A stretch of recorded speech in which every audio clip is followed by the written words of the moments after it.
So IT industry ఎలా అలవాటు పడిందంటే మాకు రెడీమేడ్ సాఫ్ట్వేర్ డెవలపర్స్ కావాలి.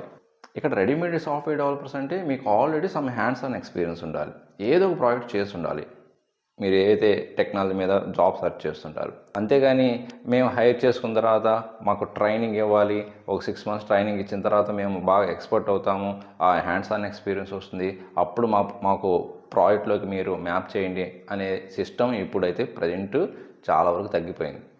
ఈవెన్ ఫ్రెషర్ గ్రాడ్యుయేట్స్ కూడా ఈ ఛాలెంజ్ ఫేస్ చేస్తున్నారండి. ఎందుకంటే ప్రాజెక్ట్ మీద ఎక్కువగా క్వశ్చన్స్ అడిగి అసలు ప్రాజెక్ట్ ఎంతవరకు చేశారనేది చెక్ చేస్తున్నారు.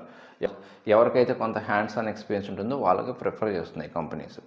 బేసిక్ నాలెడ్జ్, థియరిటికల్ నాలెడ్జ్ ఉంటే వాళ్ళని తీసుకోవట్లేదు. ఎక్స్పీరియన్స్ పెట్టి ట్రై చేస్తున్నా కూడా హ్యాండ్స్ ఆన్ ఎక్స్పీరియన్స్ ఉంటేనే project related, scenario based, real time ఇవి ఎక్కువ అడుగుతున్నారు ఇంటర్వ్యూ టైంలో. సో అన్నీ ప్రాపర్గా చెక్ చేసుకొని క్యాండిడేట్ని హైర్ చేసుకుంటున్నారు. కంపెనీలో జాయిన్ అయ్యాక వాళ్ళు ట్రైన్ చేస్తారు, కేటీ ఇస్తారు అంటే అది వర్కౌట్ కావట్లేదు ప్రస్తుతం. ఓకే, కొన్ని కంపెనీస్ అయితే కేటీ కూడా ప్రొవైడ్ చేయట్లేదు.